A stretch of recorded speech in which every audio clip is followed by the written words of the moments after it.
In this episode of Model Building and Retirement, we're going to take a look at the first 12 model builds that I did since returning to the hobby after a 45-year break. Right after the intro, let's get right into it. So what we're going to be showing you is the first 12 builds that I did since I returned to the hobby and retired. So I retired in October, and the weather was still nice outside, and I'm an outdoor person. I ride a motorcycle and I do yard work, and I just enjoy being outside.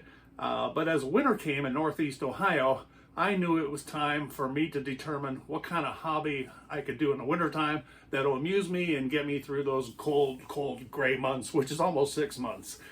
So I began building right around Christmas time 2024, and as of this video, it's early May 2025, and we built 12 kits.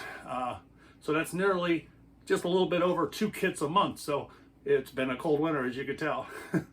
As the future goes here, as we get into summer months, I'll probably slow down just a little bit because I'm going to be out on the bike and doing outdoor stuff. But we'll keep content coming because we get a lot of rain in these parts as well.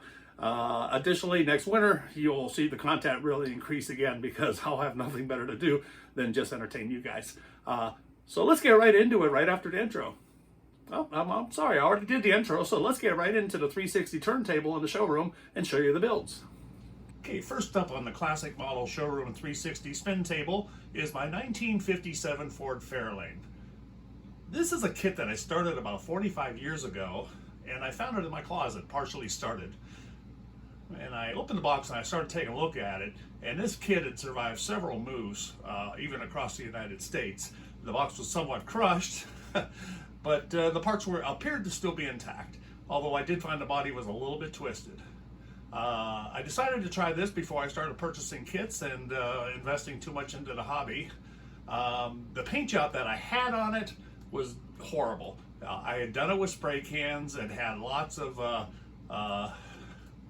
dry spray. It had dust in it. It was just a horrible paint job. So I wet sanded down the entire body, and I airbrushed it with a water-based acrylic lacquer two-tone paint job. And I always envisioned this car with a turquoise green. I thought that was a popular color back in the 50s, and I thought that with a white two-tone would pop.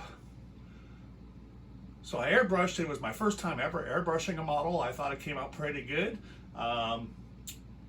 It had opening doors on this kit, so it's a little bit of an advanced model. But I was successfully able to build the kit and pretty happy with my results. Now what you'll find when I do the review of these videos is that progressively model to model to model, I think you're going to see the improvement because you always get a learning curve and you grow from your experience. So let's move on to the next one. My second build upon returning to the hobby is this 1963 Ford Galaxie. Now this was an actual completed model kit that I had done approximately 45 years ago and had it in a little display cabinet. And as with my first build, upon looking at it, the paint job was horrible. It was done with a spray can, just wasn't salvageable. It did not look very good to me at all. Although 45 years ago, I guess I was pretty proud of that paint job. So I wet sanded down the whole car, and I painted this with a Testors enamel crystal granite. It's like a metallic gray, pretty color. What I did is I broke the entire model apart very carefully. I broke all the glue seams and tore the model apart, and then just repainted it and reassembled it. This is also my second attempt at bare metal foil, which you'll see around the windshield, the back window, and the side trim. It wasn't my best job at that, but it was a bit challenging, and you'll see as I build my models that again got better and better and better, as you would expect. Okay, moving on to number 3. My third build is this 1967 Shelby GT 350. This kit was supplied by AMT, and this was a Christmas present for my wife approximately a year prior. And I decided, I was going to build it once I retired, which I was a year away, so it finally did get built. But from the day I opened the box, I envisioned it to be a barn find. So this was my first attempt at weathering.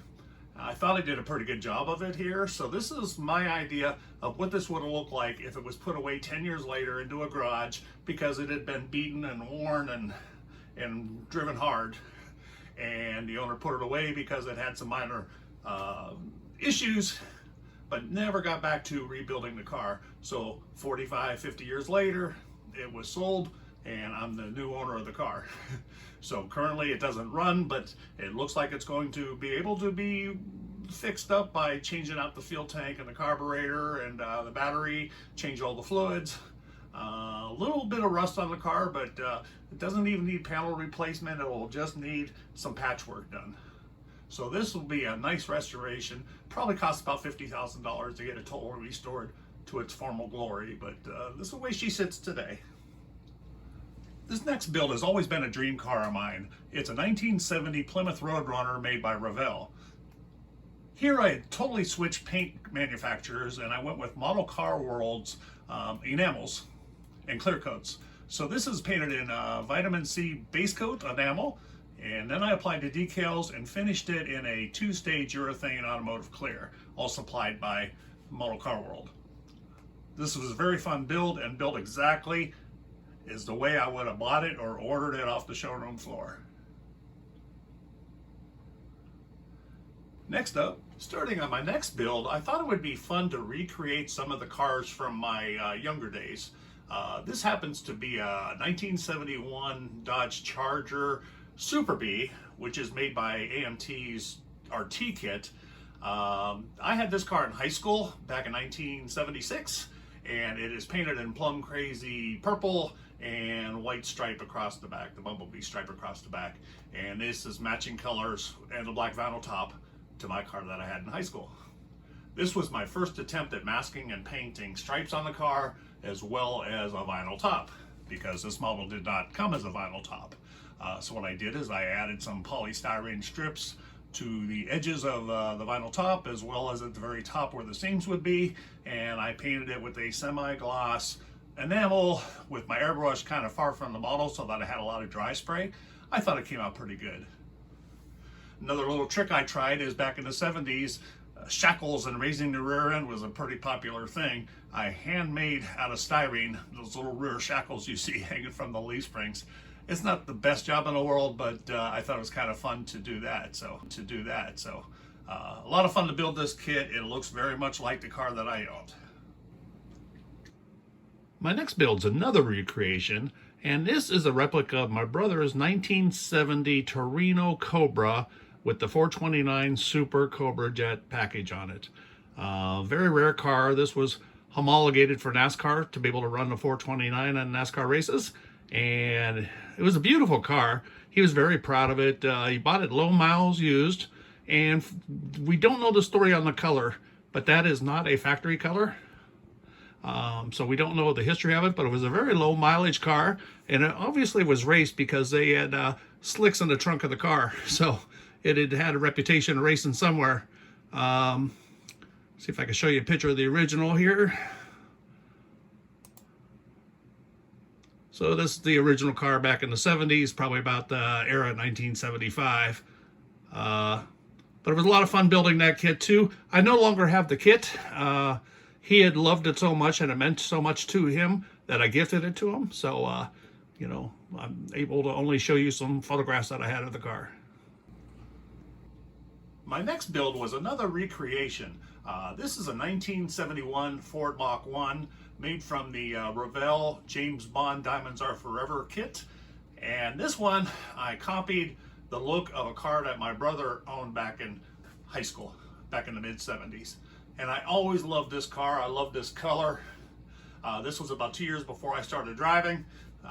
So this was my fantasy car.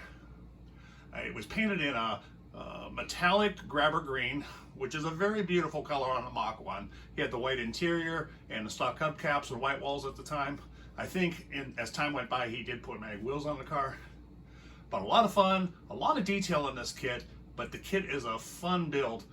It even has decals for the VIN number on the dashboard. So if you ever build this kit, be on the lookout because it's quite fun. The details are amazing. I actually have 3 kits of this. I haven't built the other 2 yet, but I own the same car in metallic blue. I'm going to build that one. And then I also have the Boss 351 kit that I haven't decided on the color yet, but I'm thinking black and silver. My next build was another throwback to my childhood, and this is built from the Revell Jolly Green Gasser model kit, where you could build it either full-on racer or stock factory build, and I chose to do factory here. And this car represents a station wagon, 1965 station wagon that the family owned back in the day. They bought it in 1966, lightly used, and it was painted in exact color matching prairie bronze metallic that you see here. And I live in Northeast Ohio, so if you drive a car through the winter here, the salt does take a toll. This is representing what the car looked like about 10 years later before they sold the car, and you're going to notice that the quarter panels, bottoms of the doors, all started bottom of the trunk, all started rusting out. Also, the paint above started fading from the sun because these were just cheap enamels before base coat, clear coat. Couldn't find a station wagon kit, so I chose the sedan, but it does represent the way I remember seeing the car. Then my next kit was another recreation. This one was a lot of fun to build because this is a recreation of my very first car. This was a 1969 Mustang Mach 1. As you look at the pictures in the background, those are pictures of the original car. And this was a 69. I bought it in 1975 when I was 15 years old for $50. It did not come with an engine, transmission, or interior. Luckily, my brother Steve had all those parts, so I purchased them from him for another $50. Car was quite rusted out by the time, so I did body work and about 5 gallons of Bondo I used for the body work. And then I took it to Earl Scheib for their famous $39.95 paint job in black enamel. Then I thought the car needed a little something, so I bought some rattle cans and I painted the flames on the front. Looking back at it, this car is quite tacky looking, with the white mirrors, a white hood scoop, white pinstripes, and the yellow flames on the front, and mismatched tires. This is the closest match I could do to what the car had, with baby moons and reverse wheels on it, but it was very tacky, but in today's world I think it is. But I guess when I was 15 years old, I was quite proud of my creation. So that was a fun build recreating it. And this was from AMT's 1969 Ford Mustang Mach 1 kit called Retro Rods. Another fun recreation is this 1986 Camaro Z28 from Revell, which I made as a 1986 IROC Z to recreate a car that I owned back in the year 2000. In the photo behind it, you'll see the actual car. And I bought that car in 2000. It was quite beat. It was black and gold, had lots of dents and scratches in it. So I took it in the garage, rebuilt the car, repainted it in the garage, came out beautiful. And I thought when I got back in the model building, that was definitely going to be on my list of cars to recreate. So this is that rendition.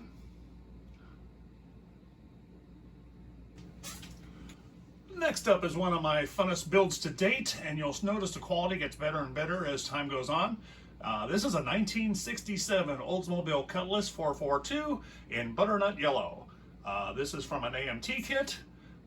This represents a car that my brother once again owned back in the 70s. He owned a lot of cars. This is a little bit cleaner than his, but his was the same color and model. A lot of fun to build, a lot of detail in this kit. I highly recommend it if you're looking for a beautiful retro 1970s muscle car. Moving on to my next build, this is a 1971 Plymouth Duster 340, and this is a AMT kit that I bought at a show. It's an older kit. I'm going to call this one of my fantasy builds. This is a car that, had I been able to order it brand new, would have picked these colors and features.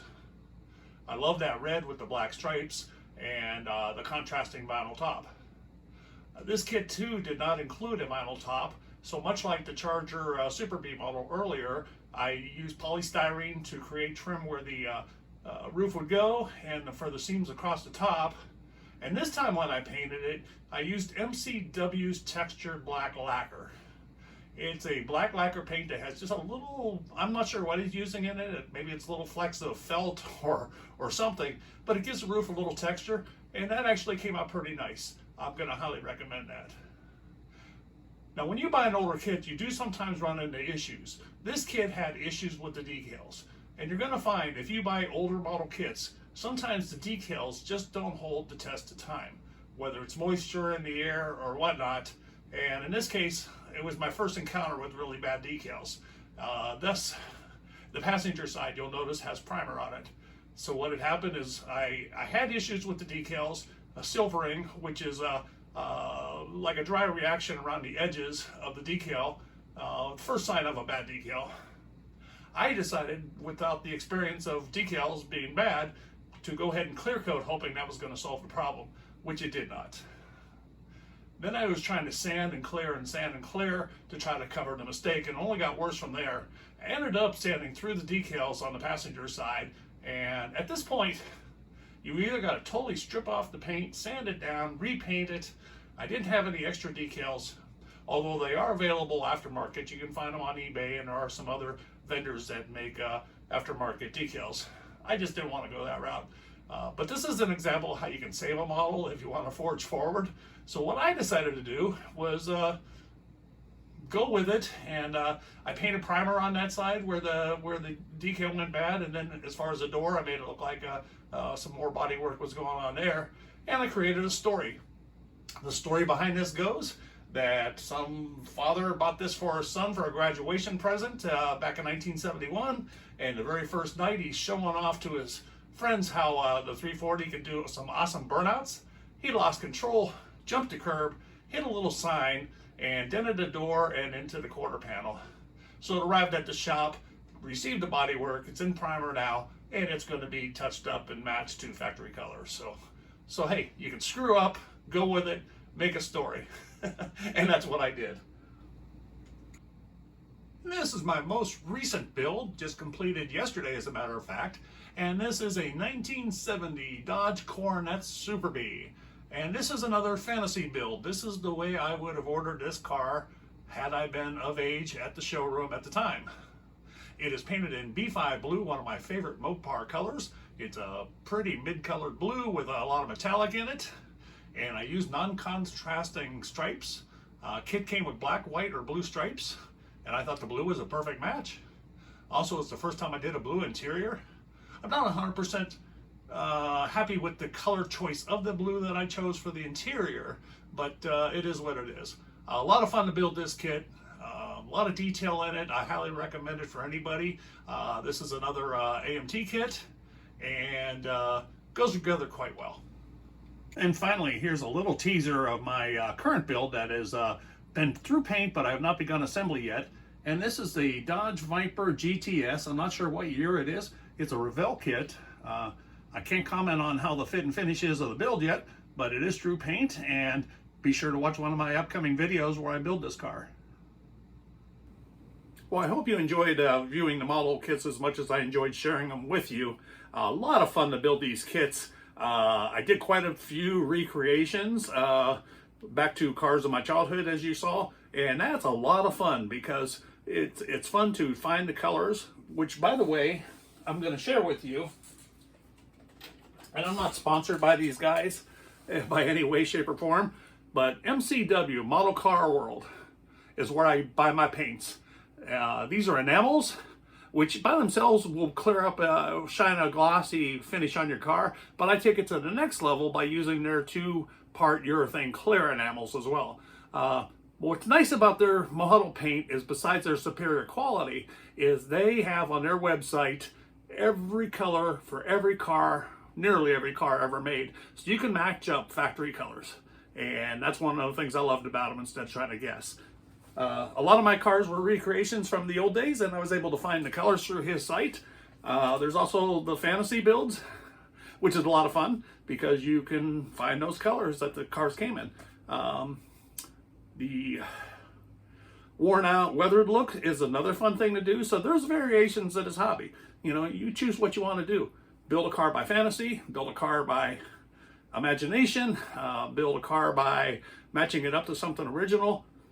It's just a lot of fun. If you like the content on my videos, please like, subscribe, and ring the little bell icon, and you'll be alerted to my new videos. Thank you for watching.